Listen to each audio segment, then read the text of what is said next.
तो good morning students. Pericyclic reactions में अब हम लोग after 1,3 dipolar cycloaddition now we will start 4+2 cycloaddition reactions. Cycloaddition में अब तक हमने कई वैरायटीज साइक्लो एडिशंस की देखी। एक हमने देखी 2+2 साइक्लो एडिशन रिएक्शंस, फिर हम लोगों ने देखी cycloaddition reactions of cation and anion, फिर हम लोगों ने देखी साइक्लो एडिशन रिएक्शंस के अंदर 2+2 cycloaddition reactions of ketene, फिर हमने देखा कीलियोट्रॉपिक साइक्लो एडिशन, फिर हम लोगों ने देखा 1,3 डाइपोलर साइक्लो एडिशन रिएक्शन, हमने देखा मोर देन 6 इलेक्ट्रॉन सिस्टम्स के अंदर 4+2 cycloaddition reaction, more than 6 electrons के साइक्लो एडिशन जिसमें 6+4, 4+4, 14+2 कई प्रकार के साइक्लो एडिशन रिएक्शंस देखे हम लोगों ने। और अब हम लोग जो साइक्लो एडिशन रिएक्शंस लेंगे वो लेंगे 4+2 cycloaddition reactions. 4+2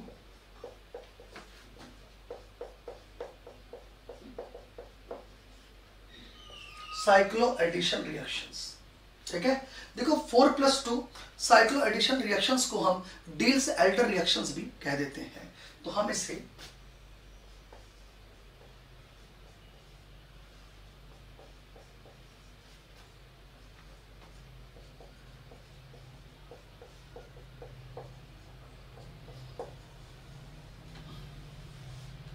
deals Alder reactions भी कह देते हैं।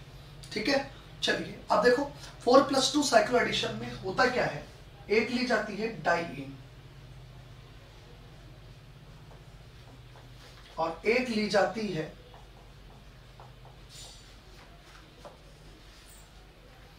डाइइनोफाइल। एक तो ली जाती है डाइईन और एक ली जाती है डाइइनोफाइल। ओके, देखो डाइईन जो है वो एक 4 इलेक्ट्रॉनिक स्पीशीज होती है और जो डाइइनोफाइल है ये एक 2 इलेक्ट्रॉनिक स्पीशीज होती है। और थर्मल कंडीशन के अंदर दोनों के बीच में 4+2 सुप्रा सुप्रा साइक्लो एडिशन होता है। अब हम ये सब चीजें समझते हैं, सुप्रा सुप्रा, थर्मली अलाउड, 4+2 और फाइनली हमारे को एक साइक्लिक एडक्ट ऑब्टेन होता है। हमारे को मिलता क्या है? Cyclic adduct. क्लियर? अगर मैं इसको रिप्रेजेंट करूं तो रिप्रेजेंट एक जनरल रिप्रेजेंटेशन मैं ऐसे ले सकता हूं, ये मैंने एक डाइईन ली, ये मैंने एक डाइइनोफाइल ली। क्लियर? थर्मल कंडीशन के अंदर π4s प्लस π2s सुप्रा सुप्रा साइक्लो एडिशन रिएक्शंस हुई। और सुप्रा सुप्रा साइक्लो एडिशन रिएक्शन जब होगी तो ये इलेक्ट्रॉन्स यहाँ, ये इधर और ये यहाँ, और पहले साइक्लिक ट्रांजिशन स्टेट हमारे को ऑब्टेन हुई। ये लीजिए, ये और ये बॉन्ड टूट रहा है, ये और ये बॉन्ड बन रहा है, ये और ये बॉन्ड टूट रहा है, और फाइनली हमारे को 6 मेंबर्ड साइक्लो हेक्सीन ऑब्टेन हुई। ये लीजिए, ये प्रोडक्ट हम लोगों को मिला। ये लीजिए, बताइए कहीं कोई दिक्कत यहां तक? राइट। अब हम ये देखते हैं कि ये डाइईन कितने टाइप की हो सकती है और डाइइनोफाइल कौन कौन से जनरली हम लोग लेते हैं। तो मैं सबसे पहले डाइईन्स के एग्जांपल्स ले लेता हूं, फिर डाइइनोफाइल्स के एग्जांपल्स ले लेता हूं और फिर हम लोग 4+2 के कैरेक्टरिस्टिक्स स्टार्ट करते हैं। तो सबसे पहले हम लोग लेते हैं एग्जांपल ऑफ डाइईन। हेडिंग डालिएगा, examples of diene. Examples of diene.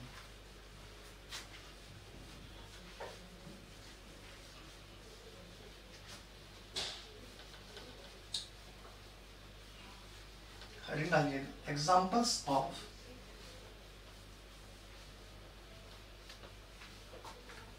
Diene. Examples of diene लिखिए।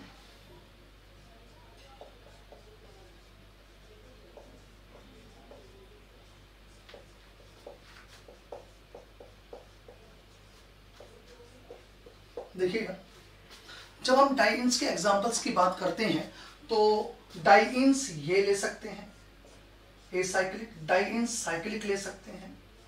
ये लीजिए, साइक्लिक में डाइईन हम इस तरीके की ले सकते हैं। ये लीजिए, साइक्लिक में डाइईन हम ऐसे भी ले सकते हैं। ये लीजिए, करेक्ट। इसके अलावा हम इस प्रकार की डाइन्स ले सकते हैं, राइट।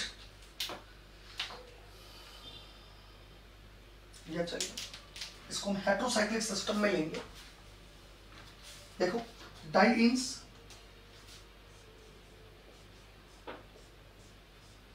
ये ली जा सकती है। इसके अलावा हेटेरोसाइक्लिक सिस्टम में डाइइन फ्यूरेन ली जा सकती है। अगर हम पाइरॉल में इलेक्ट्रॉन विड्रॉइंग ग्रुप लगा दें तो ये भी एक डाइइन ली जा सकती है, क्लियर। अगर हम लोग थायोफीन में भी विड्रॉइंग ग्रुप 1 लगा दें, विड्रॉइंग ग्रुप 2 लगा दें तो हमारे को ये डाइइन मिल जाएगी, क्लियर। इसके अलावा एंथ्रासीन भी अपनी 9 और 10th नंबर पोजीशन से डाइइन की तरह बिहेव करती है, हम जानते हैं। ये एंथ्रासीन हो गई और ये 9 और 10th नंबर पोजीशन से ये लीजिए किसकी तरह बिहेव कर रही है, एक डाइइन की तरह बिहेव करती है, क्लियर। इसके अलावा और देखिएगा डाइइन हम नॉर्मली ये सिस्टम ले सकते हैं, ये भी एक डाइइन की तरह बिहेव कर सकती है कंपाउंड, क्लियर। तो ये एग्जांपल्स ऑफ डाइइन्स मैंने लिए काफी सारे।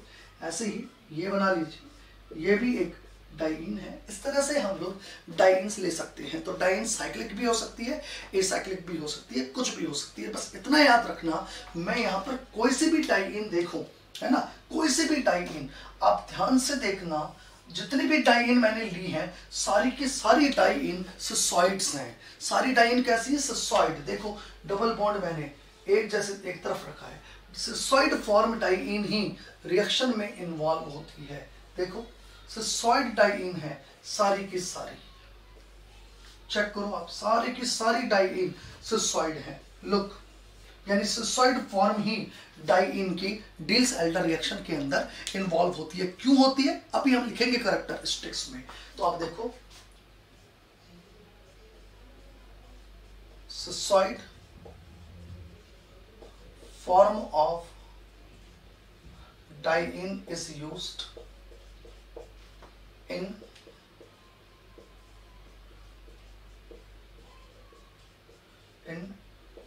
Diels-Alder reaction. Cissoid form of diene is used in Diels-Alder reaction. Diels-Alder reaction के अंदर डाइइन की सिसॉइड फॉर्म को काम में लिया जाता है, ठीक है। ये तो बात हुई आपके एग्जांपल्स ऑफ डाइइन की। अब मैं डाइइनोफाइल्स के एग्जांपल्स की बात करता हूं, उन्हें भी हम वन बाय वन उतारते हैं। देखो भैया, तो हेडिंग डालो examples of dienophile. Examples of dienophile. देखो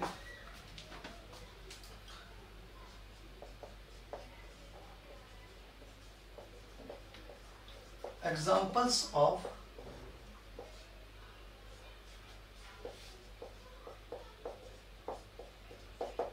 डाइइनोफाइल, ठीक है।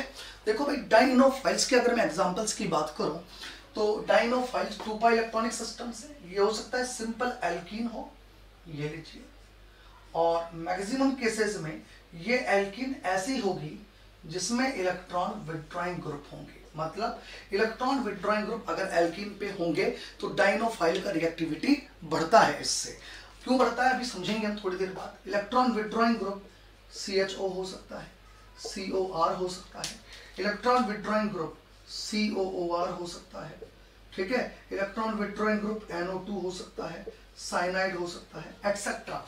इस प्रकार के इलेक्ट्रॉन विड्रॉइंग ग्रुप्स होते हैं, ठीक है। एल्काइंस भी हो सकती है डाइइनोफाइल। अगर मैं एल्काइंस का एग्जांपल लूं तो देखो एल्काइन ये लीजिए, ये होती है specially most important dienophile is the DMAD, dimethyl acetylene dicarboxylate, ये होती है, ठीक है। DMAD ये लीजिए, डाइमिथाइल एसिटाइलिन डाइकार्बोक्सिलेट, ये होती है बेसिकली, ओके। आगे देखिएगा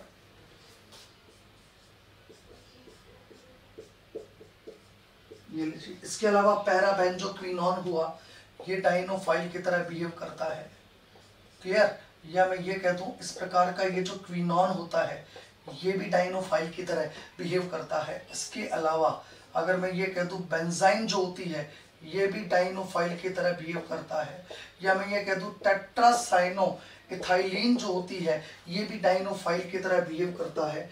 या मैं ये कह दूं मैलिक एनहाइड्राइड जो होता है ये भी डाइनोफाइल की तरह बिहेव करता है। क्लियर? इसके अलावा मैं ये कह दूं ये लीजिए सक्सिनिक एसिड ये भी मैलिक एसिड ये भी डाइनोफाइल की तरह बिहेव करता है। इसके अलावा ट्रांस आइसोमर फ्यूमेरिक एसिड ये भी एक डाइनोफाइल की तरह बिहेव करता है। इसके अलावा डाइमाइड ये भी डाइनोफाइल की तरह बिहेव करता है। तो ये बहुत सारी स्पीशीज हम लोगों ने लिखी जो कि डाइनोफाइल्स की तरह बिहेव करती हैं। उतारिए आप लोग।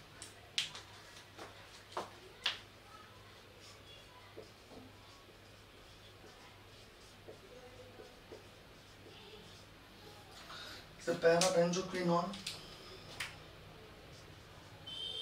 ठीक है, मैलिक एनहाइड्राइड,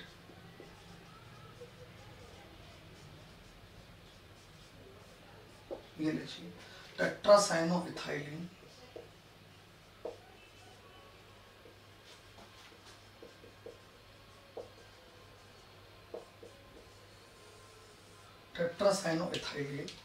इसके अलावा मैलिक एसिड, फ्यूमेरिक एसिड,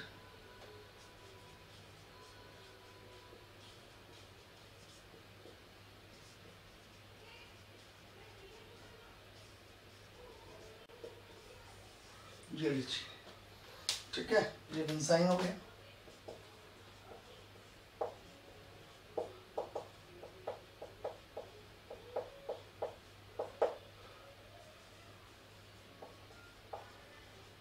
ये लीजिए, ये बात हुई आपके डाइनोफाइल्स के एग्जांपल्स की। तो डाइनिन और डाइनोफाइल्स, ये वैरायटी ऑफ डाइनिन्स और वैरायटी ऑफ डाइनोफाइल्स मैंने लिए जो आपस में रिएक्शंस करेंगे और आपस में रिएक्शन करके 4+2 साइक्लो एडिशन रिएक्शंस देते हैं। यानी जितने भी अपने 4+2 के एग्जांपल्स चलेंगे सब इन्हीं के इर्द गिर्द घूमेंगे, इनमें स्टीरियोकेमिकल एस्पेक्ट्स चलेंगे। बस ये सब कुछ हम लोगों को 4+2 के अंदर देखनी है और स्पेशली इनमें रेजियो एंड स्टीरियो को हमें डिटेल के अंदर समझना है। ठीक है, चलिए अब मैं वन बाय वन आता हूं। सबसे पहले मैं बात करता हूं characteristics of 4+2 cycloaddition reactions. चलिए हेडिंग डालेंगे, characteristics of 4+2 cycloaddition reactions.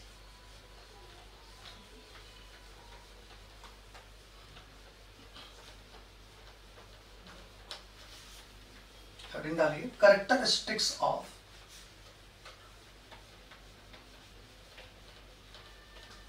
characteristics of 4+2 cycloaddition reactions।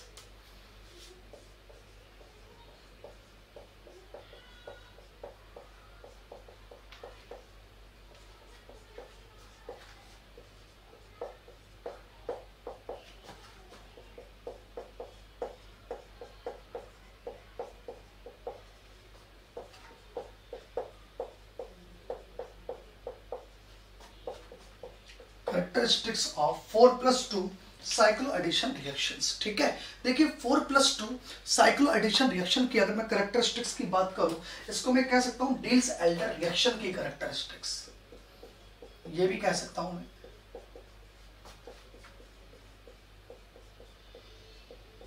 Deals Elder reaction की कैरेक्टरिस्टिक्स। ठीक है, चलिए वन बाय वन मैं एक एक कैरेक्टरिस्टिक्स की बात करता हूं।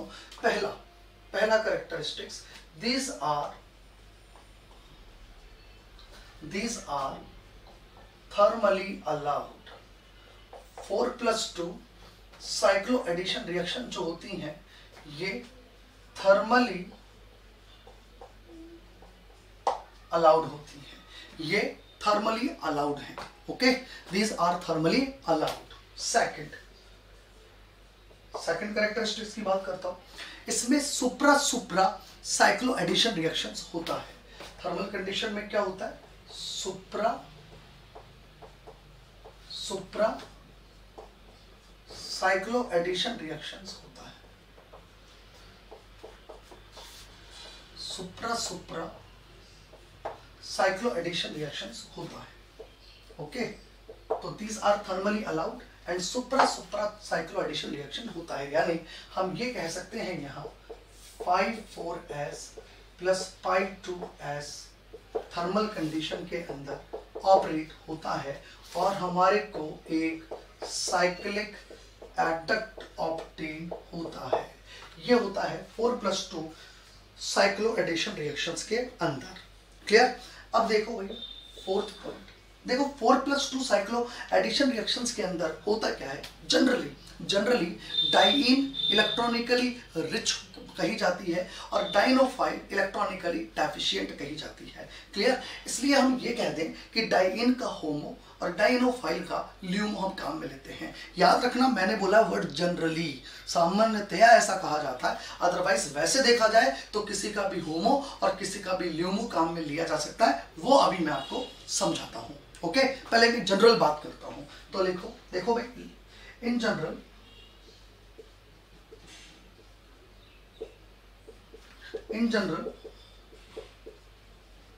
diene is electronically rich. In general, diene is electronically rich and dienophile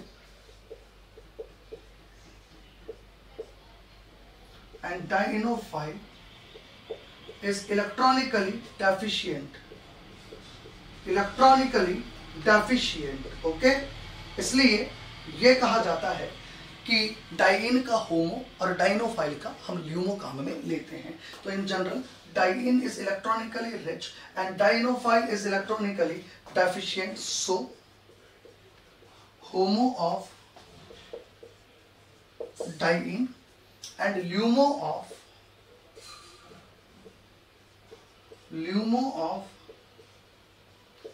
dienophile is used in Diels-Alder reaction.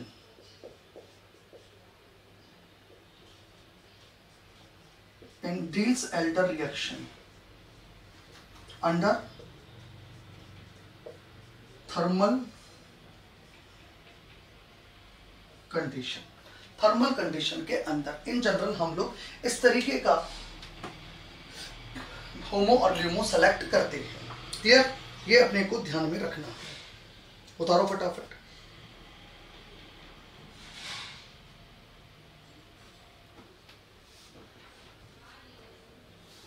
ठीक है? और वैसे अब मैं साथ में ये भी लिख दूं कि वैसे होमो और ल्यूमो प्रोवाइड किसी का भी किया जा सकता है, किसी का भी आप होमो और ल्यूमो ले सकते हो, ये आप लोगों को पता रहना चाहिए। जनरल बात करी है मैंने ये। In general diene is electronically rich, dienophile is electronically deficient. General बात करी है मैंने। ओके, साथ में आप ये लिख के चलोगे, ये नियम नहीं बनाओगे, मैंने जनरल बात करी है ये। ओके, अब मैं कह सकता हूं इन Diels-Alder reaction, in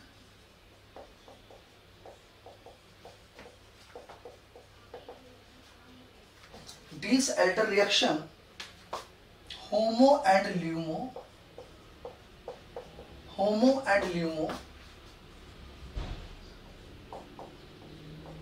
can be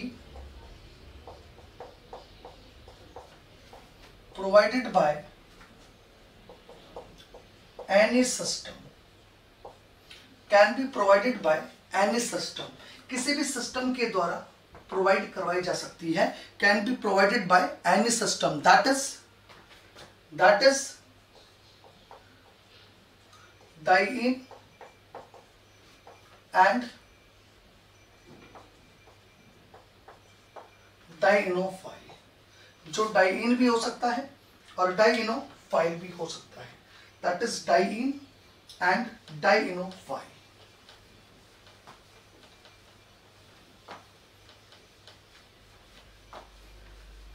diene और डाइनोफाइल। ओके, डाइईन या डाइनोफाइल किसी के भी सिस्टम के द्वारा प्रोवाइड करवाया जा सकता है। राइट? अब मैं आपको ये समझाता हूं ऑर्बिटल व्यू के द्वारा। हाँ, ये जरूर है कि जनरली हम लोग डाइइन का होमो और डाइनोफाइल का ल्यूमो लेते हैं, लेकिन हाँ, प्रोवाइड किसी के द्वारा भी करवाया जा सकता है। ये हमेशा आपको क्लियर रहना चाहिए। आगे बात समझ में? चलिए अब मैं आपसे पहला केस डिस्कस करता हूं। केस 1, पहला केस जिसमें मैं डाइइन का होमो लूंगा, ठीक है, और डाइइनोफाइल का मैं ल्यूमो लूंगा। ये ध्यान रखना, मैं रिपीट करता हूं, पहला केस मैं ले रहा हूं जिसमें मैं डाइइन का होमो लूंगा और डाइनोफाइल का ल्यूमो लूंगा। भाई लिया किसके द्वारा भी जा सकता है, क्योंकि हम लोग जानते हैं कि डाइइन इलेक्ट्रॉनिकली रिच है और डाइनोफाइल इलेक्ट्रॉनिकली डेफिशिएंट है जनरली, तो डाइइन का होमो और डाइनोफाइल का ल्यूमो लेते हैं, जनरल बात कर दी। लेकिन हमेशा दिमाग में एक चीज क्लियर रहे, एक्चुअली किसी का भी लिया जा सकता है। अब मैं इसको प्रूव कर रहा हूं, किसी का भी लिया जा सकता है, तो क्या सुपरा सुपरा दोनों केस में पॉसिबल है? तो वो प्रूव कर रहा हूं कि यस पॉसिबल है। फिर आपको ये समझाऊंगा कि दोनों का अगर लिया जा सकता है तो कब और किस वक्त किसका लिया जाएगा, हम कैसे पता करेंगे, वो फिर मैं आपको समझाऊंगा। ओके, तो देखो, डाइइन का होमो ले रहा हूं और डाइनोफाइल का ल्यूमो ले रहा हूं। ये मैं केस 1 आपसे डिस्कस कर रहा हूं, ठीक है।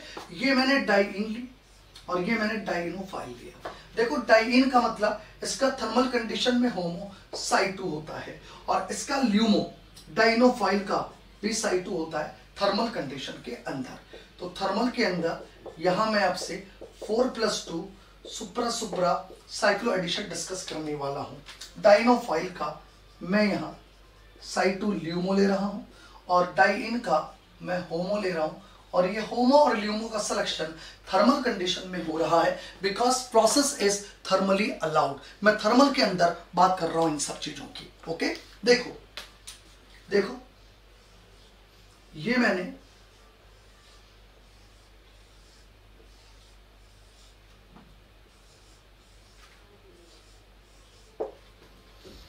ये लिया मैंने, ठीक है। देखो भाई,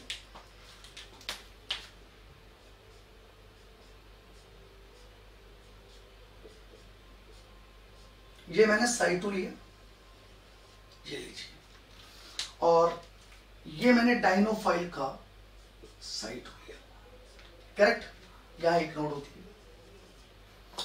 और अब अगर आप देखें ध्यान से तो आपको यहां पे सुप्रा सुप्रा साइक्लो एडिशन दिखाई दे रहा है, यानी कि अगर डाइइन का होमो और डाइनोफाइल का ल्यूमो लिया जाता है थर्मल कंडीशन में, तो that is supra supra interaction possible होती है। It is electronically as well as sterically both are allowed. ये इलेक्ट्रॉनिकली तो अलाउड है, बॉन्डिंग इंटरेक्शन और बॉन्डिंग इंटरेक्शन, और स्टेरिकली भी अलाउड है ये इंटरेक्शन। तो हम ये कहते हैं गिवन इंटरेक्शन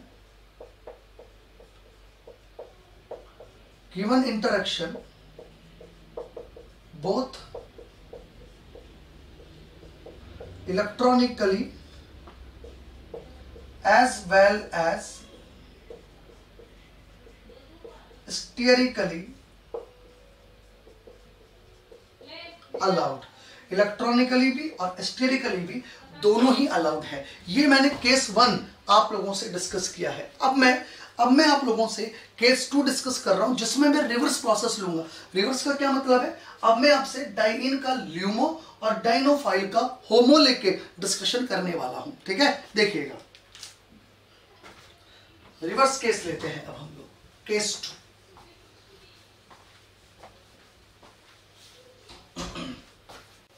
समझना, देखो केस 2। केस 2 में मैं अब डाइइन का ल्यूमो लूंगा और डाइनोफाइल का होमो लूंगा। ये लीजिए, अब मैंने ये लेना है, डाइइन का ल्यूमो लेना है और डाइनोफाइल का होमो लेना है, ठीक है। देखो भाई किस तरह से लिया जाएगा, जरा समझना आप ध्यान से। डाइइन का अगर मैं ल्यूमो लूंगा तो ऑब्वियसली ये साई3 होगा थर्मल कंडीशन में। मैंने डाइइन का ल्यूमो लेना है, और डाइइनोफाइल का अगर मैं होमो लूंगा तो ये साई1 होगा अंडर थर्मल कंडीशन, करेक्ट। ये अपने को देखना है। तो देखो, मैं सबसे पहले साइन लगा लेता हूं एक मिनट। साई3 के अंदर दो नोड्स होंगी और वो दोनों नोड्स मैं यहां पे रिप्रेजेंट कर लेता हूं। ये लीजिए प्लस माइनस माइनस प्लस, ये लीजिए ये मैंने साई3 ले लिया है, that is the LUMO of diene. अब मैं बात कर रहा हूं डाइनोफाइल के होमो की। ये लीजिए ये मैंने साई1 ले लिया, that is the HOMO of dienophile. और अगर आप यहां देखें ध्यान से तो यहां पर भी देखो सुप्रा सुप्रा इंटरेक्शन बॉन्डिंग मैनर के अंदर आपको दिखाई दे रही है। दैट मीन्स यहां पर भी वही 4+2 सुप्रा सुप्रा साइक्लो एडिशन आपको दिखाई दे रहा है। और given interaction is also sterically as well as sterically, both are allowed. Electronically allowed because bonding interaction दिखाई दे रही है, और सुप्रा सुप्रा स्टेरिकली तो वैसे ही अलाउड होती है। क्लियर? तो हम लिखें given interaction also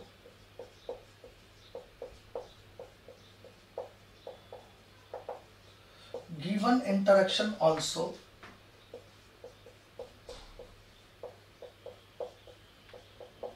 electronically as well as sterically allowed। Electronically as well as sterically allowed है गिवन इंटरेक्शन। आ गई बात समझ में? क्लियर? उतारो फटाफट। चलिए आगे देखिए।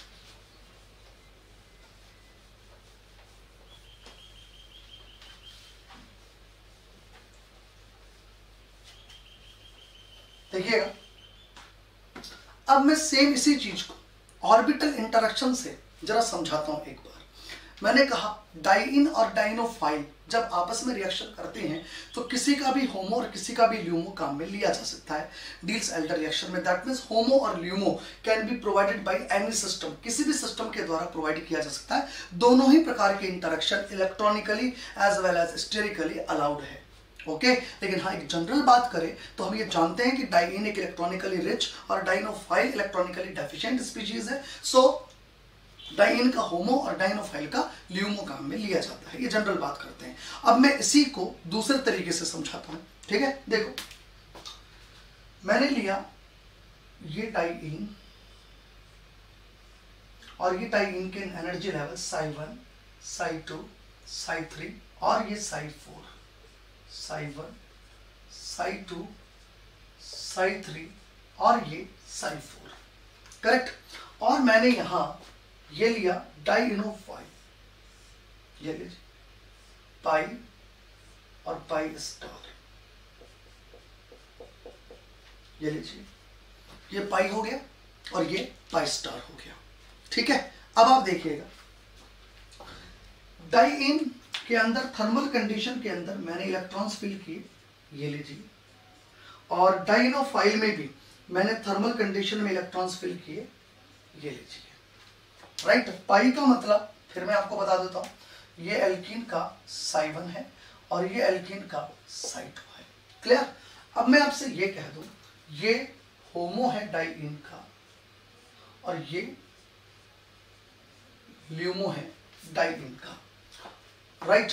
और यहां पर ये डाइनोफाइल का होमो है और ये ल्यूमो है। अब क्या बोला गया है वो आप समझो।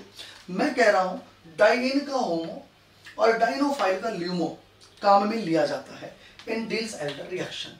तो मैं कह दूं या तो ये होमो और ये ल्यूमो काम में लिया जाएगा। बिल्कुल भैया, या तो काम में ये लिया जाएगा। Is it clear? Correct? Okay, और या फिर हम ये कहते हैं कि इसका होमो और उसका ल्यूमो काम में लिया जाएगा। ये लीजिए दोनों में से कुछ भी काम में लिए जा सकते हैं, करेक्ट। अब किसका होमो और किसका ल्यूमो काम में लिया जाएगा, ये इस बात पे डिपेंड करता है, याद रखिएगा, कि यहां होमो और ल्यूमो के बीच का एनर्जी गैप ये है, ये ब्लू लाइन खींच दी है, और यहां होमो और ल्यूमो के बीच का एनर्जी गैप ये है। अभी अगर आप देखें तो रेड और ब्लू दोनों लाइंस ऑलमोस्ट आपको सिमिलर लेंथ की दिखाई दे रही है। अगर रेड लाइन कम हुई यानी ये गैप कम हुआ तो याद रखना इसका होमो और इसका ल्यूमो काम में लिया जाएगा, और अगर ब्लू लाइन छोटी हुई तो याद रखना इसका होमो और इसका ल्यूमो काम में लिया जाएगा। मतलब जिसके होमो और ल्यूमो के बीच का एनर्जी गैप कम होगा उसी कंपोनेंट का होमो और ल्यूमो काम में लिया जाता है, करेक्ट। अब किसका गैप कम होगा किसका गैप कम नहीं होगा, ये इस बात पे डिपेंड करता है कि डाइईन की स्ट्रक्चर कैसी है और डाइनोफाइल का स्ट्रक्चर कैसा है। दैट मींस डाइईन और डाइनोफाइल पर किस प्रकार के सब्स्टिट्यूएंट्स लगे हुए हैं। इस पर रिलीजिंग इस पर विड्रॉइंग है तो इसका होमो इसका ल्यूमो लगेगा, और अगर इस पर रिलीजिंग और इस पर विड्रॉइंग कर दिया that is reverse deals-Elder reaction, तो फिर इसका होमो और इसका ल्यूमो काम में आता है। दैट मींस होमो और ल्यूमो हम इन जनरल किसी भी कंपोनेंट का ले सकते हैं, ये मैंने कहा किसी भी कंपोनेंट का होमो और ल्यूमो लिया जा सकता है। एक जनरल बात करते हैं तो डाइईन को रिच बोला जाता है और इसको डेफिशिएंट बोला जाता है, इसलिए इसका होमो इसका ल्यूमो कह दिया जाता है।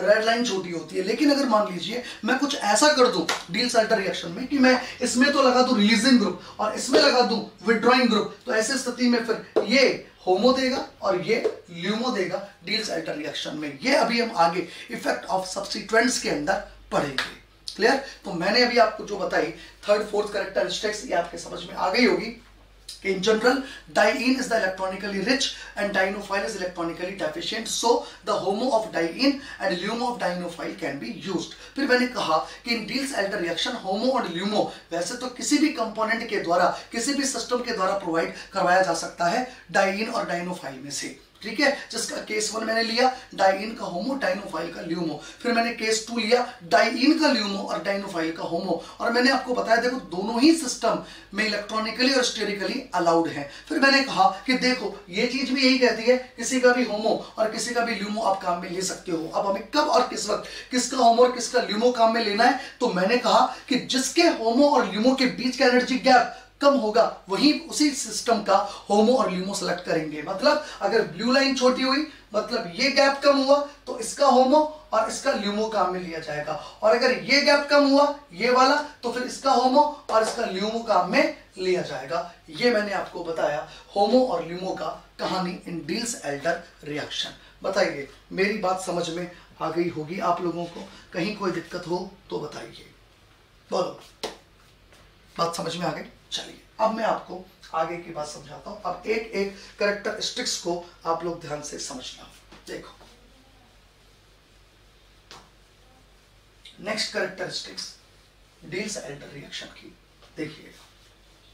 देखो डिल्स-एल्डर रिएक्शन के अंदर ऑब्वियसली कंसर्टेड मैकेनिज्म फॉलो होती है। समझते हैं हम लोग कौन सी मैकेनिज्म होती है, कंसर्टेड मैकेनिज्म। और अगर कंसर्टेड मैकेनिज्म फॉलो होगी देन ऑब्वियसली जो भी डाइईन और डाइनोफाइल है उसका स्टीरियोकेमिस्ट्री प्रोडक्ट के अंदर मेंटेन रहता है, यानी cis gives cis product, trans gives trans product. तो हम क्या लिख सकते हैं, नेक्स्ट कैरेक्टरिस्टिक्स लिखेंगे Diels Alder reaction.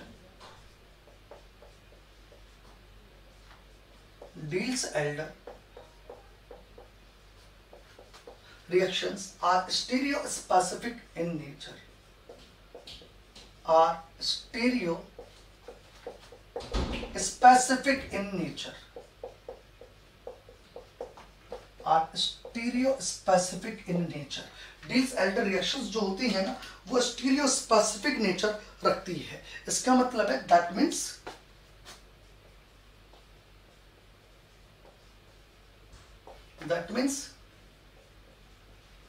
stereochemistry, that means stereochemistry of reactant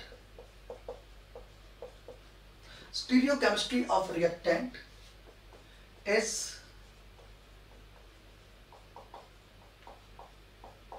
maintained in product. Stereochemistry of reactant is maintain in product. Stereochemistry reactant की प्रोडक्ट के अंदर मेंटेन रहती है। और हम ये कहते हैं cis gives cis product, trans gives trans product. Cis से हमारे को सिस प्रोडक्ट मिलेगा, ट्रांस से हमारे को ट्रांस प्रोडक्ट मिलेगा। यानी रिएक्टेंट का स्टीरियोकेमिस्ट्री हमारे को प्रोडक्ट के अंदर मेंटेन रखना है। क्लियर? इसका क्या मतलब है जरा समझिएगा। देखो, अगर मैं यहां ये डाइइन लूं और मैंने ये डाइनोफाइल लिया है, लेकिन इस डाइनोफाइल के अंदर अगर आप स्टीरियोकेमिस्ट्री देखें तो सिस स्टीरियोकेमिस्ट्री है। तो मैं ये कह रहा हूं कि जो इसकी सिस स्टीरियोकेमिस्ट्री है ना, वो साइक्लो एडिशन के बाद प्रोडक्ट के अंदर मेंटेन रहती है। सिस गिव्स सिस प्रोडक्ट। ये लीजिए, ये कहना चाह रहा हूं मैं। Is it clear? अगर मान लीजिए मैं यहां पर इस डाइइन के साथ जो डाइनोफाइल ले रहा हूं, ये लीजिए, अगर वो ट्रांस है, ये thermal condition and there is a 4+2 cycloaddition, तो मैं ये कह रहा हूं ये स्टीरियोकेमिस्ट्री, ये लीजिए, प्रोडक्ट के अंदर मेंटेन रहती है। Trans gives trans product. Trans से हमारे को ट्रांस प्रोडक्ट ऑब्टेन होता है। ये लीजिए। अब जरूरी नहीं है कि स्टीरियोकेमिस्ट्री डाइनोफाइल के अंदर ही अवेलेबल हो। क्लियर? ये भी हो सकता है कि स्टीरियोकेमिस्ट्री डाइइन के अंदर अवेलेबल है। पॉसिबल है कि डाइइन के अंदर स्टीरियोकेमिस्ट्री अवेलेबल हो। तो अगर स्टीरियोकेमिस्ट्री डाइइन में अवेलेबल है तो वो भी प्रोडक्ट के अंदर मेंटेन रहती है। जरा समझिएगा। मान लीजिए मैं यहां ये कंपाउंड लेता हूं, एक मिथाइल अंदर है, एक मिथाइल बाहर है, तो बताइए एक्चुअली ये एक दूसरे के रेस्पेक्ट में कौन सी स्टीरियोकेमिस्ट्री रखते हैं? तो हम कहेंगे ये दोनों एक दूसरे के रेस्पेक्ट में ट्रांस स्टीरियोकेमिस्ट्री रखते हैं। हम यही पढ़ते हैं, दोनों एक अंदर और एक बाहर को हम क्या बोलते हैं? ट्रांस। ये हमारी वोकेबलरी हमने बना रखी है। और मान लीजिए मैं इसके साथ जिसको जोड़ रहा हूं वो डाइनोफाइल ये है, ये लीजिए। ओके, और इससे हमारे को ये 6 मेंबर रिंग ऑब्टेन होगी। थर्मल कंडीशन 4+2 सुप्रा सुप्रा साइक्लो एडिशन। करेक्ट? तो मैं यहां ट्रांस स्टीरियोकेमिस्ट्री से देखो ट्रांस प्रोडक्ट बनाऊंगा।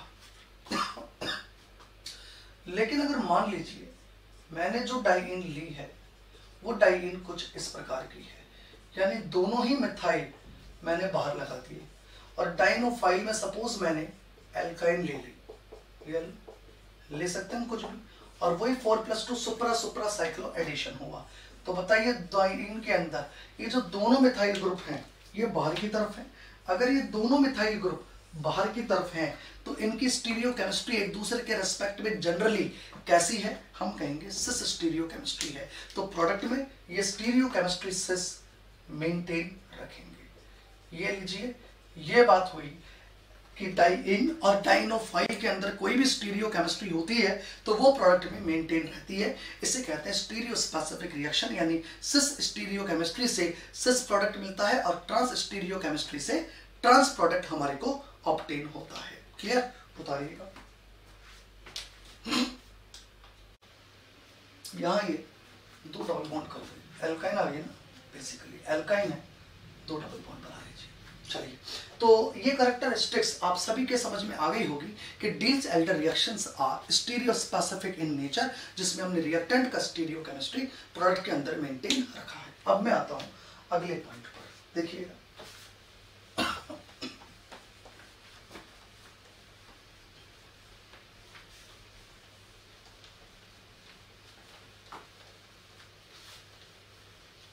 नेक्स्ट पॉइंट है रेजियो सेलेक्टिविटी। ये कहा जाता है कि जो डील्स एल्डर रिएक्शंस होती हैं that is regioselective also. Next point लिखेंगे, Diels Alder reactions, Diels Alder reactions are regioselective also, जो डील्स एल्टर रिएक्शंस होती हैं वो रेजियो सेलेक्टिव भी होती हैं। These are regioselective also. ठीक है, रेजियो सेलेक्टिव से क्या मतलब है, इसको जरा हम समझते हैं कि अगर मान लीजिए हमारे पास कई प्रकार के रेजियो आइसोमर्स बनने की पॉसिबिलिटी हो तो ये कहा जाता है यहां ortho and para isomer is form as the major product. लिखेंगे here ortho and para isomer, ortho and para isomer, ortho and para isomer is formed as the major product, as the major product. Okay, major product क्या बनता है, ortho and para. ठीक है, इसका क्या मतलब है, इसको मैं कुछ एग्जांपल्स लेके आप लोगों को समझाता हूं, जरा समझिएगा। अगर मान लीजिए मैं यहां ये डाइईन लूं, ये लीजिए, आगे बात समझ में। अब अगर ये डाइईन ली जाएगी तो इसके साथ मान लूं मैंने ये कंपाउंड का रिएक्शन करवाया, ये लीजिए, करेक्ट। अब हमारे को ये देखना है कि यहां पर ये जो डाइईन है ये रिएक्शन कर रहा है एक डाइइनोफाइल से। ठीक है, CO ले लो, CHO ले लो, एक्राइल एल्डिहाइड ले लिया, इस डाइईन की रिएक्शन मैंने इस डाइइनोफाइल के साथ करवाई। अब यहां पर दो संभावनाएं थी हमारे पास। एक पॉसिबिलिटी तो ये थी कि इस डाइईन के साथ ये डाइइनोफाइल ऐसे अप्रोच करे, और एक संभावना ये थी डाइईन तो मैं ऐसे ही रखूं लेकिन डाइइनोफाइल मैं ऐसे अप्रोच करवा दूं। दोनों पॉसिबिलिटी से ये डील्स एल्टर रिएक्शन पॉसिबल है। ऐसे भी अप्रोच हो सकता है और अप्रोच ऐसे भी हो सकता है, बोथ आर पॉसिबल, दोनों पॉसिबल है। क्लियर। अब होगा क्या, थर्मल कंडीशन में 4+2 सुप्रा सुप्रा साइक्लो एडिशन मैंने करवाया। यहां भी थर्मल कंडीशन में 4+2 सुप्रा सुप्रा साइक्लो एडिशन मैंने करवाया। ठीक है, जब 4+2 सुप्रा सुप्रा साइक्लो एडिशन यहां हुआ, इसने हमें ऑर्थो प्रोडक्ट दिया और इसने हमें मेटा प्रोडक्ट दिया।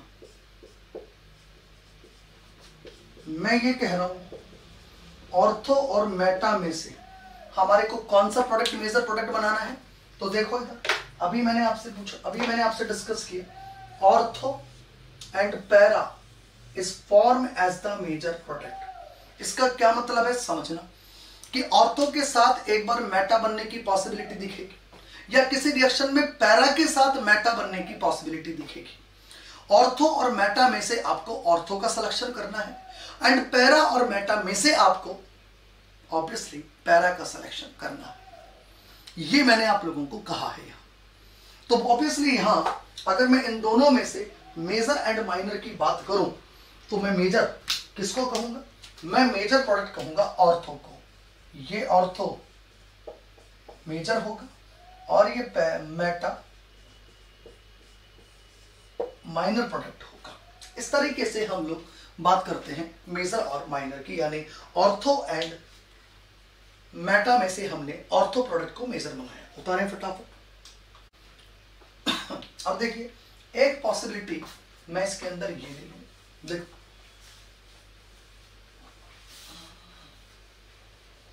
अगर मान लीजिए यही मिथाइल, अगर इस डाइईन के अंदर इस मिथाइल की मैं पोजीशन को चेंज कर दूं, ये लीजिए, करेक्ट, ये लीजिए, और मैंने कहा ये मिथाइल एक्चुअली इस डाइईन में इस पोजीशन पर है,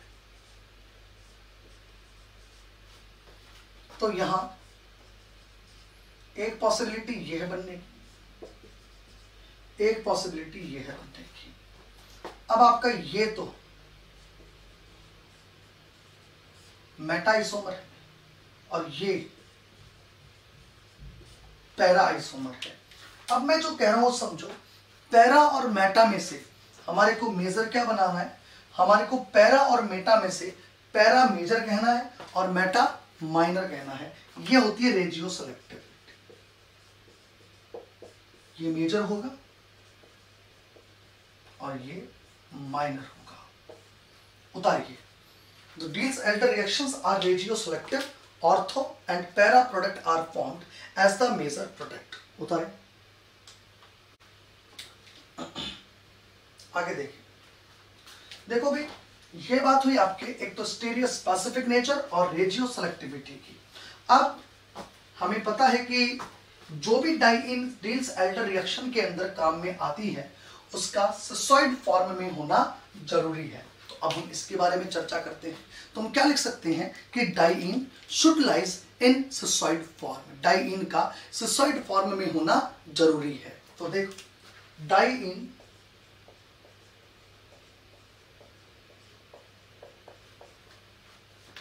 should lies in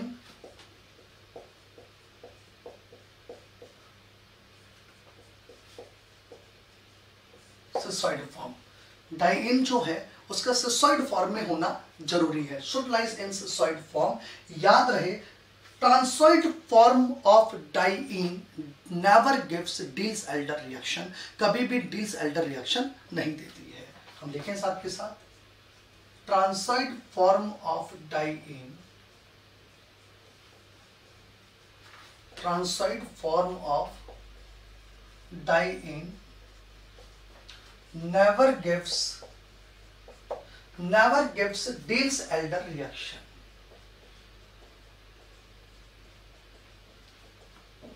Never gives Diels Alder reaction. Transoid form कभी भी Diels Alder रिएक्शन हम लोगों को नहीं देगी। केवल और केवल सिसॉइड फॉर्म ही Diels Alder रिएक्शन देती है। Only cisoid form of diene gives Diels Alder reaction. Okay, अब मैं इसको समझाता हूं ऐसा क्यों। देखो, अभी आपके समझ में आएगा। पहले तो मैं डाइइन की बात करूं। देखो, ये डाइइन का सिसॉइड फॉर्म है, क्लियर। और ये जो है ये इंटरनल हाइड्रोजन एटम है, ये भी इंटरनल हाइड्रोजन एटम है डाइइन का। और ये बाहर की तरफ एक्सटर्नल हाइड्रोजन एटम्स है। ये लीजिए, करेक्ट। ये जो इंटरनल हाइड्रोजन एटम्स हैं, actually in internal hydrogen atoms के बीच में स्टीयरिक रिपल्शन होता है। और इस स्टीयरिक रिपल्शन के कारण इनके बीच में क्या हो रहा है, स्टीयरिक रिपल्शन।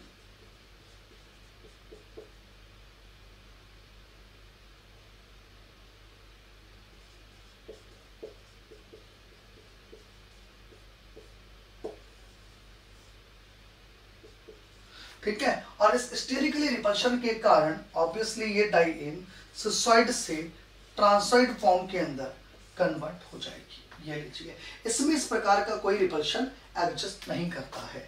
इसलिए ये कहा जाता है कि ये जो डाइइन सिसॉइड और अपनी ट्रांसॉइड फॉर्म के अंदर इस इक्विलिब्रियम के अंदर एग्जिस्ट कर रही है। एक्चुअली ये सिसॉइड और ये जो ट्रांसॉइड फॉर्म है जो इस इक्विलिब्रियम में एग्जिस्ट कर रही है, इस इक्विलिब्रियम में सिसॉइड फॉर्म ओनली 5% एग्जिस्ट करती है और ट्रांसॉइड फॉर्म जो है वो 95% एग्जिस्ट करती है। सिसॉइड फॉर्म कितना एग्जिस्ट करेगी, 5%, और ट्रांसॉइड फॉर्म 95% एग्जिस्ट करती है। इसका मतलब जो है, जो मेजर कॉन्ट्रीब्यूटर है इस इक्विलिब्रियम के अंदर, वो कौन है, ट्रांसॉइड फॉर्म मेजर कॉन्ट्रीब्यूटर है। एक तो अपने को ये पता होना चाहिए, क्लियर। अब आप देखिएगा, पहले तो मैंने सिसॉइड और ट्रांसॉइड क्या होते हैं ये आपको बताया। इक्विलिब्रियम के अंदर कौन ज्यादा है कौन कम है इसकी मैंने चर्चा करी। अब मैं आपको ये बताता हूं कि why only cisoid form of diene gives Diels Alder reaction. Transoid form Diels Alder reaction क्यों नहीं देती, अब मैं इसकी चर्चा कर रहा हूं। पहले मैंने आपको बताया सिसॉइड फॉर्म क्या होती है, ट्रांसॉइड फॉर्म क्या होती है, ठीक है। देखिए, अब मैं बात करता हूं पहले सिसॉइड फॉर्म की।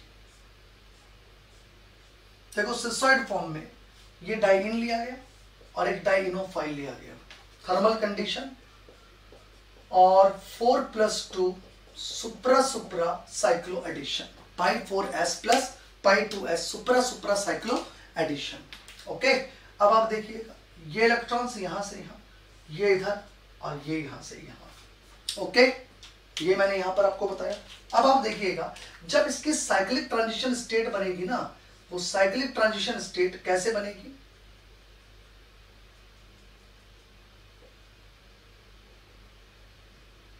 वो इस प्रकार से बनेगी और फाइनली हमारे को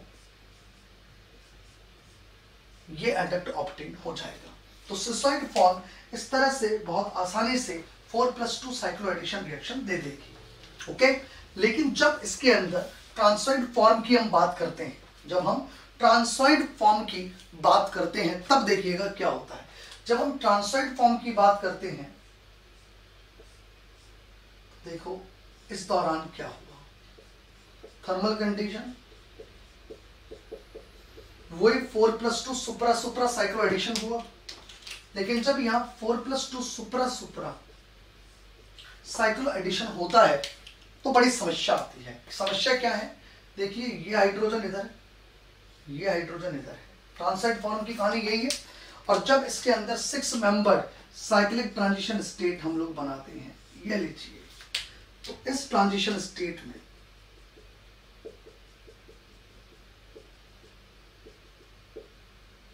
ये लीजिए, इस 6 मेंबर्ड साइक्लिक ट्रांजिशन स्टेट में देखो ये H ट्रांस स्टीरियो केमिस्ट्री रखते हैं और फाइनली इससे अगर मैं यहां साइक्लोहेक्सिन बनाऊं भी तो देखो ये बड़ी अजीबोगरीब साइक्लोहेक्सिन हमें मिलती है, दैट इज कॉल्ड ट्रांससाइक्लोहेक्सिन। और आप ये बताइए 6 मेंबर्ड रिंग के अंदर इस प्रकार का ट्रांस डबल बॉन्ड एग्जिस्ट कर सकता है कि हम कहेंगे नहीं। अगर ये ट्रांस डबल बॉन्ड किसी एल्कीन में एग्जिस्ट करता है, साइक्लिक एल्कीन में, तो वो सबसे पहले 8 मेंबर्ड होती है, यानी साइक्लोऑक्टीन एक पहली साइक्लो एल्कीन है जिसमें ट्रांस डबल बॉन्ड एग्जिस्ट करता है। बाकी और साइक्लो एल्कीन में अप टू साइक्लोऑक्टीन एग्जिस्ट नहीं करता है। पहली एल्कीन जिसमें ट्रांस डबल बॉन्ड एग्जिस्ट करता है रिंग के अंदर, वो ट्रांस साइक्लोऑक्टीन है। तो इसका मतलब ये हुआ कि ये ट्रांस साइक्लोहेक्सिन नहीं बनेगी। जब ये बनेगी नहीं तो ऐसा ट्रांजिशन स्टेट भी नहीं बनेगा। ट्रांजिशन स्टेट नहीं बनेगा तो इसका मतलब ट्रांसॉइड फॉर्म ऑफ डाइईन इस प्रकार की डिल्स-एल्डर रिएक्शन नहीं देती है। इसलिए मैंने आप लोगों को ये लिखवाया है कि जो ट्रांसॉइड फॉर्म ऑफ डाइईन है वो कभी भी डिल्स-एल्डर रिएक्शन नहीं देती। Only cisoid form of diene gives deals-Elder reaction, always remember. ये बात हुई आपकी सिसॉइड एंड ट्रांसॉइड फॉर्म की डिल्स-एल्डर की। उतारो फटाफट।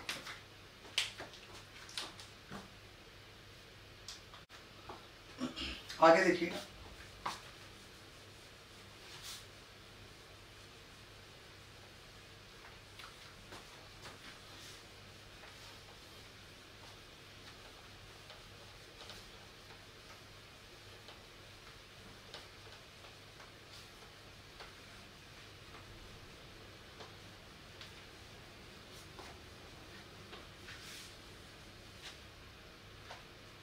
देखिए अब मैं बात करता हूं नेक्स्ट कैरेक्टरिस्टिक्स की। उससे पहले आप ये चीज ध्यान रखना कि देखो 2 प्रकार की डाइईन होती है, एक साइक्लिक डाइईन और एसाइक्लिक डाइईन। ये कहा जाता है कि जो साइक्लिक डाइईन होती है ना, that is more reactive than acyclic diene towards Diels Alder reaction. क्या कहा मैंने, cyclic diene is more reactive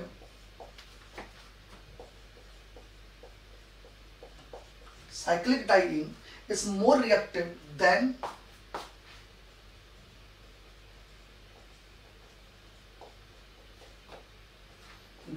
acyclic diene.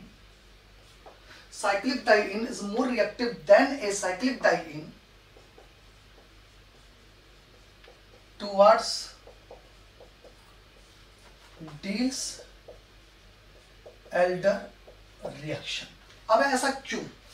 Why cyclic diene are more reactive than acyclic diene towards deals-Elder reaction? इसका कारण क्या है? कारण बहुत ही साफ है, अभी हम लोगों ने एक्सप्लेनेशन पढ़े हैं। देखो साइक्लिक डाइईन ये होती है और साइक्लिक डाइईन 100% सिसॉइड होती है, इसमें ट्रांसॉइड का नामो निशान नहीं होता, दैट इज 100% सिसॉइड। ये 100% सिसॉइड है, इसमें ट्रांसॉइड का नामो निशान ही नहीं है, यानी जो रिएक्टिव पार्ट है, reactive that is the cisoid part, वो 100% है। लेकिन एसाइक्लिक डाइईन की यदि मैं बात करूं, ये लीजिए, तो एसाइक्लिक डाइईन में 95% पार्ट जो होता है, अरे वो तो ट्रांसॉइड फॉर्म होता है, और वो सिसॉइड में आए तब रिएक्शन हो, और जो रिएक्टिव पार्ट है दैट इज ओनली 5%। हाँ, हम ये जानते हैं there is a rotation around this bond, यहां इस बॉन्ड के अराउंड रोटेशन पॉसिबल है, सिसॉइड ट्रांसॉइड में, ट्रांसॉइड सिसॉइड में कन्वर्ट हो रही है, बट मुझे उसमें इंटरेस्ट नहीं है। मैं तो केवल ये कहना चाह रहा हूं कि यहां जो रिएक्टिव पार्ट है दैट इज द सिसॉइड, अरे उसका अमाउंट तो at the given time only 5% है, जबकि ये 100% है। और काइनेटिक्स ये कहती है rate of the reaction is directly proportional to the reactivity of, या मैं rate of the reaction is directly proportional to the molar concentration of reactant. सही है। अब अगर वो रिएक्टेंट एक्टिव फॉर्म में है और अगर उसी की कंसंट्रेशन ज्यादा है तो obviously rate of the reaction और भी ज्यादा है। रिएक्टिव सबस्ट्रेट का अगर अमाउंट बढ़ेगा तो नंबर ऑफ इफेक्टिव कोलेजन्स बढ़ेंगे, इफेक्टिव कोलेजन्स बढ़ेंगे तो रेट ऑफ द रिएक्शन भी बढ़ेगा। ये आप लोग कोलेजन थ्योरी के अंदर पढ़ते हो भैया, करेक्ट। तो ऑब्वियसली अगर मैं कंपेयर करूं रेट को तो मैं ये कहूंगा cyclic dienes are more reactive than acyclic diene towards the Diels Alder reaction. I think मेरी ये बात आप सभी के समझ में आ गई होगी, करेक्ट। आगे देखिएगा, और अगर मैं आप कुछ कंपैरिजंस करता हूं उन्हें भी आप लोग देखिएगा। मैंने क्या किया,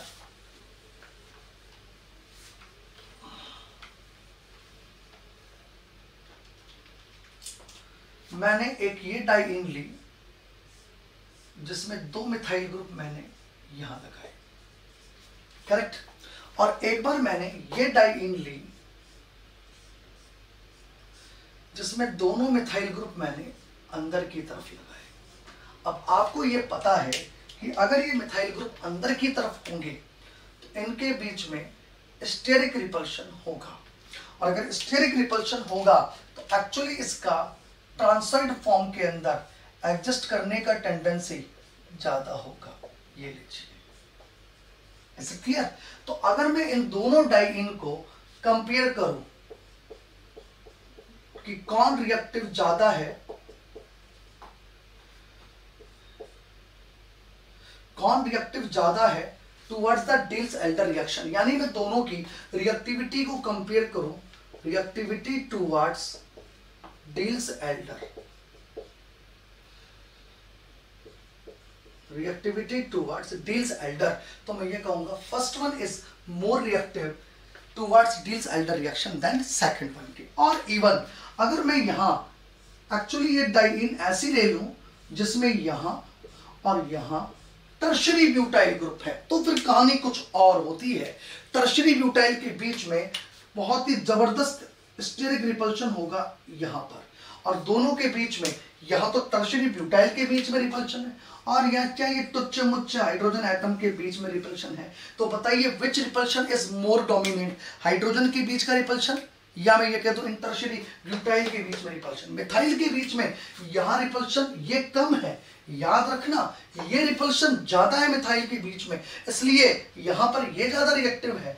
यहां तो मैंने एक इंडिविजुअल कंपाउंड को लिया है और कहा है यहां और यहां टर्शियरी ब्यूटाइल लगा दिया, तो बताइए टर्शियरी ब्यूटाइल के बीच में स्टेरिक रिपल्शन है और यहां पर हाइड्रोजन एटम के बीच में रिपल्शन है, तो ये रिपल्शन तो बहुत ही माइनर रिपल्शन है पर ये बड़ा जबरदस्त रिपल्शन है, करेक्ट। तो हम ये कह सकते हैं एक्चुअली ये कंपाउंड सिसॉइड फॉर्म में इस कारण एडजस्ट ही नहीं कर पाता।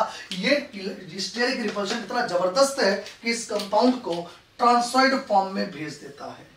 ये लीजिए, मतलब ये टर्शियरी ब्यूटाइल एक दूसरे को आंखों देख के नहीं स्वाते भैया, कभी भी इस फॉर्म में आता ही नहीं है। ये जो रोटेशन है ना, ये रोटेशन ही खत्म हो जाता है भैया, खत्म। ये दोनों एक दूसरे को आंखों देख के नहीं स्वाते, ध्यान रखना, हमेशा एक दूसरे के अपोजिट इसी फॉर्म में रहेंगे। 100% ये ट्रांसॉइड फॉर्म के अंदर एग्जिस्ट करते हैं, और अगर ये 100% ट्रांसॉइड फॉर्म में एग्जिस्ट करेंगे तो बताइए क्या ये डाइईन, क्या ये साइक्लिक डाइईन डिल्स-एल्डर रिएक्शन देगी? तो हम कहेंगे नहीं, ये एसाइक्लिक डाइईन डिल्स-एल्डर रिएक्शन नहीं देगी, कभी नहीं देगी। ठीक है, तो हम कहेंगे गिवन एसाइक्लिक डाइईन यानी ये acyclic diene never gives deals-Elder reaction. Given acyclic diene never gives Diels-Alder reaction। ऐसी एसाइक्लिक डाइईन कभी भी डिल्स-एल्डर रिएक्शन नहीं देती है। क्लियर? ये मैंने बात करी आपसे सिसॉइड और ट्रांसॉइड फॉर्म की। ठीक है, एक सवाल लिखते हैं हम लोग, that is the question number 154 एक क्वेश्चन लिखते हैं, लिखेंगे, लिखे भैया question. Which of the following diene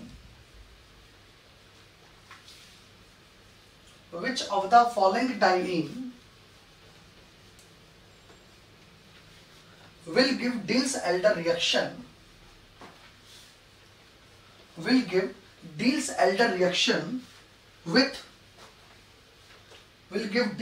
reaction with maleic anhydride।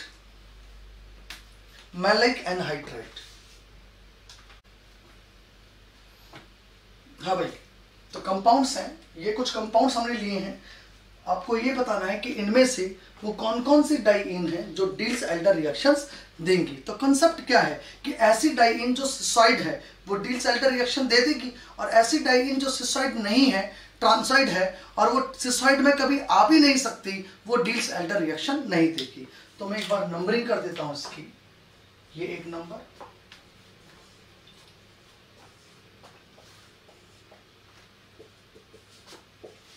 Correct. तो बताइए ये जो डाइईन है फर्स्ट, ये सिसॉइड फॉर्म में बिल्कुल आ सकती है इस रोटेशन के द्वारा, तो एक्चुअली ये डिल्स-एल्डर रिएक्शन देगी, ये नहीं देगी, ये भी कभी नहीं देगी, ये भी नहीं देगी, ये रोटेशन के द्वारा सिसॉइड में आ सकती है, ये डिल्स-एल्डर रिएक्शन देगी, ये भी रोटेशन के द्वारा इधर वाली डाइईन सिसॉइड में आ सकती है, ये भी सिसॉइड फॉर्म में आ जाने के कारण डिल्स-एल्डर देगी। इसका मतलब कौन कौन सी डाइईन डिल्स-एल्डर रिएक्शन दे रही है, तो हम कहेंगे 1 नंबर, 5 नंबर और 6 नंबर ये डाइईन्स हैं जो कि डिल्स-एल्डर रिएक्शंस दे रही हैं। क्लियर? चलिए आगे की बात करते हैं हम लोग। अब इसके अंदर नेक्स्ट कैरेक्टरिस्टिक्स डिल्स-एल्डर का आप लोग देखिए, दैट इज वेरी इंटरेस्टिंग। देखो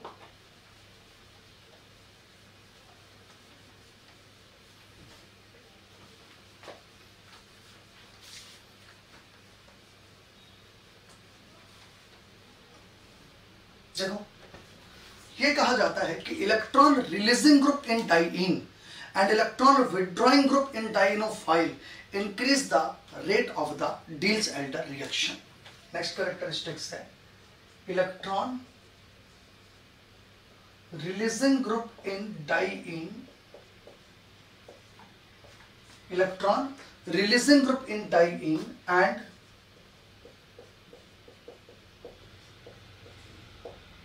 electron withdrawing group in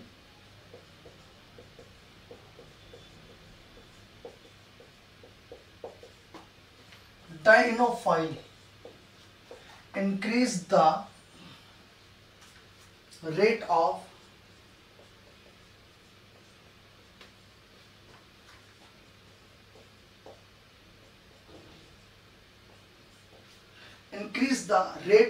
Diels-Alder reaction। Increase the rate of deals-Elder reaction, ये डिल्स-एल्डर रिएक्शन की रेट को इंक्रीज करते हैं। देखो ऐसा क्यों, वाई, क्यों इलेक्ट्रॉन रिलीजिंग ग्रुप डाइईन लगने पर और इलेक्ट्रॉन विड्रॉइंग ग्रुप के डाइनोफाइन पर लगने पर रेट ऑफ द रिएक्शन बढ़ रही है, ऐसा क्यों हो रहा है, इसको समझना बहुत ही बढ़िया चीज है। इसके अंदर देखिएगा, ये मैंने एक डाइईन ली और ये मैंने एक डाइनोफाइल लिया। समझना, जब डाइईन और डाइनोफाइल लिए जाते हैं तो यहां पर ये मैंने लिया इसका साइड 1, ये साइड 2, ये साइड 3 और ये साइड 4, और थर्मल कंडीशन के अंदर ये मैंने इलेक्ट्रॉन्स यहां फिल कर दिए, और थर्मल कंडीशन के अंदर डाइनोफाइल का ये मैंने लिया पाई 1 और ये लिया पाई स्टार, यानी साई 1 और ये साई 2, यानी ये पाई और ये पाई स्टार और ये इसके इलेक्ट्रॉन्स मैंने फिल कर दिए। अब क्या कहा गया है समझना बड़े ध्यान से कि डाइइन में तो क्या लगाया गया, इलेक्ट्रॉन रिलीजिंग ग्रुप, और डाइनोफाइल में क्या लगाया गया, इलेक्ट्रॉन विड्रॉइंग ग्रुप। और हमने कहा इससे रेट ऑफ द रिएक्शन बढ़ती है। क्यों हुआ ऐसा समझना। जैसे ही डाइइन में इलेक्ट्रॉन रिलीजिंग ग्रुप लगा, देखना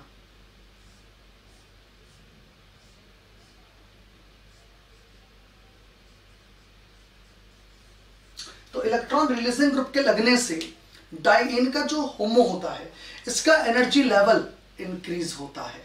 होमो और ल्यूमो के एनर्जी लेवल्स इंक्रीज होते हैं। क्यों होते हैं आप देखो, इलेक्ट्रॉन रिलीजिंग ग्रुप के होने के कारण ऑब्वियसली इलेक्ट्रॉन रिलीजिंग ग्रुप का मतलब हो गया ये भी इलेक्ट्रॉन देने वाली स्पीशीज है। तो 1 2 3 4 5 5 एटम्स के ऊपर इलेक्ट्रॉन डीलोकलाइज्ड हो रहे हैं, कुल 6। अगर ये रिलीजिंग ग्रुप है तो लोन पेयर देगा, अपनी इलेक्ट्रॉन डेंसिटी देगा। तो एक्चुअली 1 2 3 4 5 एटम के ऊपर 6 इलेक्ट्रॉन डीलोकलाइज्ड हो रहे हैं। तो आप याद कीजिए मैंने आप लोगों को एक ऑर्डर बताया था, हायरार्की ऑर्डर। क्या बताया था हायरार्की ऑर्डर? मैं एक बार हल्का सा रिवाइज करता हूं। याद कीजिए ये एक पी ऑर्बिटल होता था, फिर मैं ये कहता था ये साई 1 है और ये साई 2 है, ये नॉन बॉन्डिंग एनर्जी लेवल होते थे। फिर मैं कहता था ये साई 1 है, ये साई 2 है और ये साई 3 है। ये आपका एलाइलिक सिस्टम होता था। फिर याद कीजिए ये कहा मैंने ये साई 1 है, करेक्ट। फिर इसके बाद ये साई 2 है, ये साई 3 है और ये साई 4 है। याद कीजिए कहता था ये डाइइन हो गया।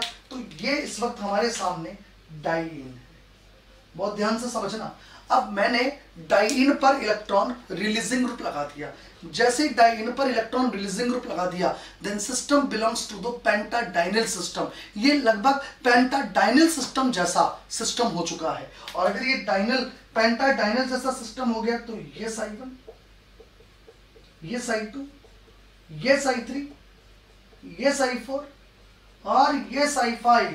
तो ध्यान से देखो ये पहले होमो था और ये ल्यूमो था इसका, that is homo, that is LUMO.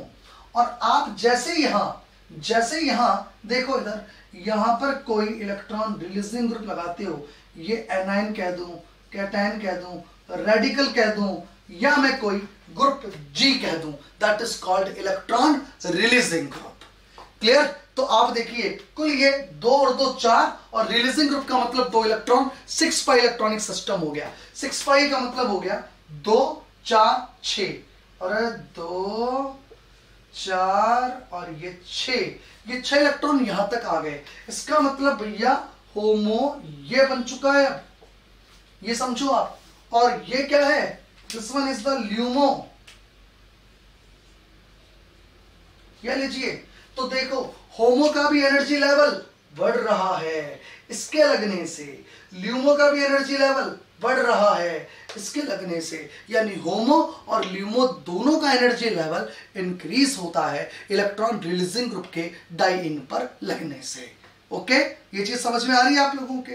Right, ये हायरार्की ऑर्डर पढ़ाया था भैया मैंने आप लोगों को। ओके, चलिए तो बताइए मुझे, यहां से जैसे ही आप इलेक्ट्रॉन रिलीजिंग ग्रुप लगाओगे ना तो ये होमो का लेवल ऐसा कुछ हो जाएगा। एक्चुअली होमो ये हो गया आपका और ये ल्यूमो हो गया आपका। अब होमो का लेवल ये है डाइइन के और ये ल्यूमो का लेवल है डाइइन का। बाकियों से हमारे को मतलब ही नहीं है। आगे बात समझ में? ओके, अब आप देखो आगे। अगर मैं यहां विड्रॉइंग ग्रुप लगा दूं, बहुत अच्छे, देखो भाई देखो क्या कमाल की चीज है इसके अंदर। देखो अगर मैं ये इलेक्ट्रॉन विड्रॉइंग ग्रुप लगा दूं तो देखो इलेक्ट्रॉन विड्रॉइंग ग्रुप के लगने से क्या होगा। इलेक्ट्रॉन विड्रॉइंग ग्रुप के लगने से यहां पर अगर आप देखें तो ये एल्कीन थी और एल्कीन अगर ये थी तो ये साई 1 और साई 2 थी। लेकिन आपने इस एल्कीन पर विड्रॉइंग ग्रुप लगा लिया, कोई कैटायन हो जाए, कोई एनायन हो जाए, और या फिर इलेक्ट्रॉन विथड्रॉइंग ग्रुप हो जाए। अरे तो इलेक्ट्रॉन विथड्रॉइंग ग्रुप का मतलब खाली पी लिए बस, इलेक्ट्रॉन तो है नहीं, एल्कीन के इलेक्ट्रॉन और ले लेगा, इसका मतलब it is just like allylic cation. हाँ जी, इलेक्ट्रॉन विथड्रॉइंग ग्रुप अगर मैं ये लगा लूं यहाँ, तो इसके पास खुद के पास तो कोई इलेक्ट्रॉन है नहीं, इवन बल्कि ये एल्कीन के इलेक्ट्रॉन को और ले लेगा। तो इसका मतलब ये कह दो कि it is just like the cation. तो कैटायन के जैसा अगर होगा तो देखो इससे क्या होगा, देखो क्या होगा, ये एल्कीन का होमो था और ये एल्कीन का ल्यूमो था। Is it clear?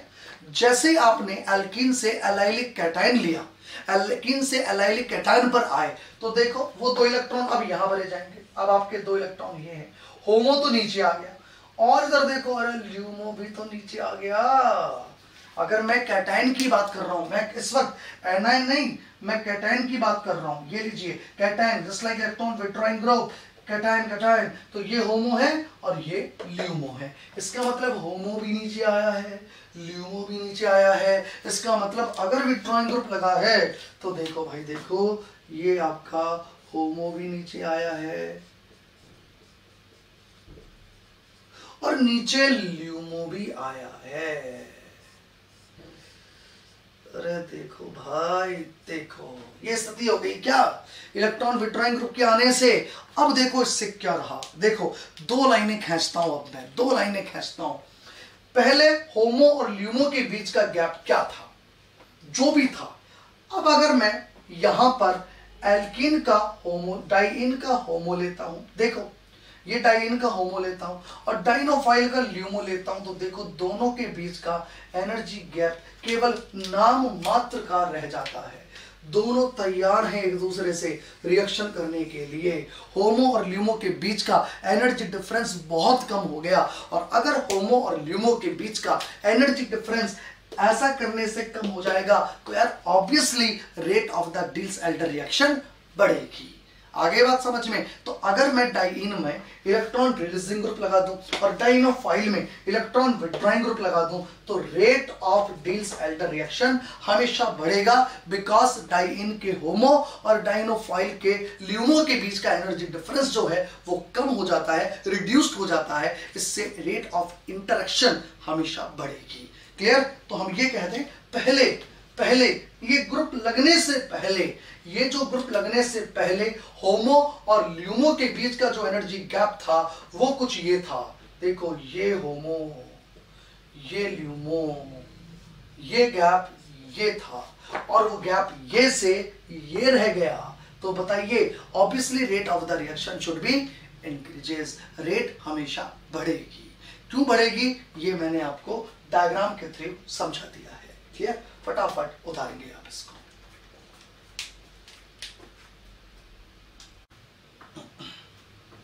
अब देखिए इस पर बेस्ड अगर मैं सिंपल सी रीजनिंग लूं, देखो इसका मतलब अगर मैं एक सिंपल सी ये रीजनिंग लूं, एक ये डाइइन ली मैंने और एक ये डाइनोफाइल लिया, और थर्मल कंडीशन में मैंने 4+2 सुप्रा सुप्रा साइक्लो एडिशन रिएक्शन यहां पे करवाई। क्लियर?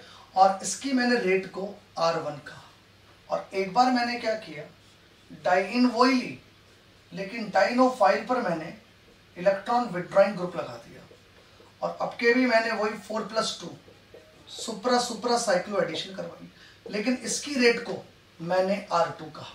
क्लियर? तो बताइए कौन सा स्टेटमेंट मैं सही कहूंगा? मैं कहूंगा R1 greater than R2, R1 less than R2, या R1 इक्वल्स टू R2। तो हमारे को ये पता है कि यहाँ डाइनोफाइल में अगर इलेक्ट्रॉन विथड्रॉइंग ग्रुप लग गया है तो इसके होमो और इसके ल्यूमो के बीच का एनर्जी गैप कम हो चुका है, बिकॉज विथड्रॉइंग ग्रुप लगते ही इसका ल्यूमो नीचे आएगा और गैप कम हो जाएगा। तो ऑब्वियसली अब जो रेट होगी वो पहले की तुलना में ज्यादा होगी, यानी R2 R1 से ज्यादा होगी। आंसर बोला जाएगा बी। इस तरीके के हमारे को बेसिक क्वेश्चन सॉल्व करने आने चाहिए। ये लीजिए, करेक्ट? बात समझ में आ गई? और अगर मैं बिल्कुल इसी तरीके से एक रिवर्स सवाल और बना लूं, ये लीजिए, आपके मैं सवाल कुछ इस प्रकार से बना लूं,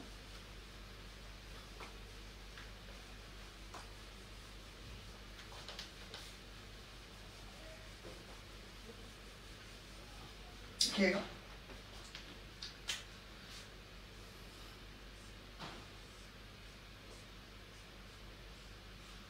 डाइनोफाइल मैंने फिक्स कर दिया। थर्मल कंडीशन में मैंने कहा 4+2 सुपरा सुपरा साइक्लो एडिशन रिएक्शंस हो जाए, और यहां इसकी रेट को मैंने R1 कह दिया, करेक्ट। और मैंने अगले केस में क्या करा, डाइनोफाइल यही रखा, लेकिन मैंने डाइइन के ऊपर इलेक्ट्रॉन रिलीजिंग ग्रुप लगा दिया, ये लीजिए। और अब भी हमने वही 4+2 सुपरा सुपरा साइक्लो एडिशन रिएक्शंस करवाई, क्लियर। और मैंने इसके लिए इसको R2 रेट कहा। तो बताइए हम क्या कहेंगे, अब यहां पर भी हम वही कहेंगे कि रिलीजिंग ग्रुप के लगने से यहां पर क्या हो गया, R2 is greater than R1 हो गया, बिकॉज यहां रिलीजिंग ग्रुप के लगने से इसके होमो का एनर्जी लेवल ऊपर हो गया, तो इसके होमो और इसके ल्यूमो के बीच का एनर्जी गैप कम हो जाएगा और रेट ऑफ द रिएक्शन बढ़ जाएगी। यह बात हुई आपके electron releasing group in diene and electron withdrawing group in dienophile के होने से rate of the Diels Alder reaction बढ़ती है। तो आज हमने डिल्स-एल्डर रिएक्शन में जो मेजर फैक्टर देखे वो क्या देखे, एक तो कंसर्टेड मैकेनिज्म, तो रिएक्टेंट का स्टीरियोकेमिस्ट्री प्रोडक्ट में मेंटेन रखना है, पहला पॉइंट। डाइइन का सिसोइड फॉर्म में होना जरूरी है, clear. Transferred form diene deals-Elder reaction नहीं देती। होमो डाइइन का ल्यूमो डाइनोफाइल का जनरली काम में लेते हैं, अदरवाइज वैसे पता होना चाहिए कि होमो और ल्यूमो किसी भी सिस्टम का प्रोवाइड करवाया जा सकता है। ये इस बात पे डिपेंड करता है कि होमो और ल्यूमो कहां पर कम है, कहां पे ज्यादा है, क्लियर। दोनों के बीच का एनर्जी गैप कैसा है। फिर मैंने आपसे डिस्कस किया कि डिल्स-एल्डर रिएक्शन के अंदर डिल्स-एल्डर रिएक्शन में रेशियो सेलेक्टिविटी देखने को मिलती है। Ortho and para products are formed as the major product, meta minor बनते हैं। फिर मैंने कहा कि डाइइन में अगर इलेक्ट्रॉन रिलीजिंग ग्रुप लगा दिए जाएं और डाइनोफाइल के अंदर इलेक्ट्रॉन विथड्रॉइंग ग्रुप लगा दिए जाएं तो rate of the reaction should be increases, because ऐसी स्थिति में डाइइन के होमो और डाइनोफाइल के ल्यूमो के बीच का एनर्जी गैप कम हो जाता है और रेट ऑफ द रिएक्शन बढ़ जाती है, क्लियर। अब इसके अंदर दो फैक्टर्स और हैं जिनको हम लोग करेंगे, दैट इज द एंडोसेलेक्टिविटी मेन, और एक इसके अंदर inverse electron demand deals-Elder reaction. ये दो कैरेक्टरिस्टिक्स डिल्स-एल्डर की हम लोग कर लेंगे और फिर उसके बाद डिल्स-एल्डर 4+2 के ऊपर न्यूमेरिकल प्रैक्टिस हम लोगों को करनी है। आज की क्लास हम यहीं तक रखते हैं। Thank you, have a good day.